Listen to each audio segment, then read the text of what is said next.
శివశక్త్యాయుక్తో యది భవతి శక్తః ప్రభవితుం న చేదేవం దేవో న ఖలు కుశలస్పందితుమపి అతస్త్వాం ఆరాధ్యాం హరిహర విరిల్చాదిభిరపి ప్రణంతుం స్తోతుం వా కథం అకృత పుణ్య ప్రభవతి. సదాశివుడు శక్తితో కలిసినప్పుడే జగత్తును సృష్టించే సామర్థ్యం గలవాడవుతున్నాడు.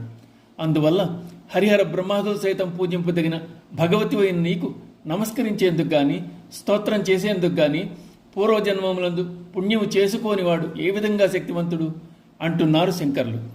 శివ అంటే స్వయం ప్రకాశకుడు, మంగళస్వరూపుడు, శక్తితో కలిసి ఉంటాడు. శక్తితో కలిగిన నాడు ప్రపంచం అనే సంతానం కలిగేది కాదు. శివశక్తైక్య రూపిణి అని లలితా సహస్రనామం కూడా శివశక్తులు వేరు కాదన్న అర్థాన్ని ఇస్తోంది. శక్తి లేకుండా శివుడు ఉండడు కనుక శివుడే శక్తి, శక్తే శివుడు. శివునికు శక్తికి మధ్య భేదం లేదు. పరబ్రహ్మ శక్తిరహితుడైతే సృష్టి స్థితిలనేవి ఉండనే ఉండవు. అచ్చుల సమూహం శక్తి స్వరూపం, హల్లులు శివస్వరూపాలు. హల్లుల స్వరూపంగా ఉన్న శివుడు అచ్చుల స్వరూపమైన శక్తితో కూడినప్పుడు శబ్దం ఏర్పడుతోంది. శబ్దార్థ సృష్టితో వేదాది సమస్త వాంగ్మయము ఏర్పడుతోంది. శ్రీచక్రంలో ఉన్న ఊర్ధ్వముఖ త్రిభుజములు 4 శివ సంబంధములు, శీర్షము కిందికి గల త్రిభుజములు 5 శక్తి సంబంధములు.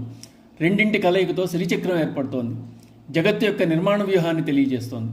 శ్రీచక్రం శివశక్తి స్వరూపం. హరిహర విరించాదులు శ్రీదేవి ఉపాసకులు.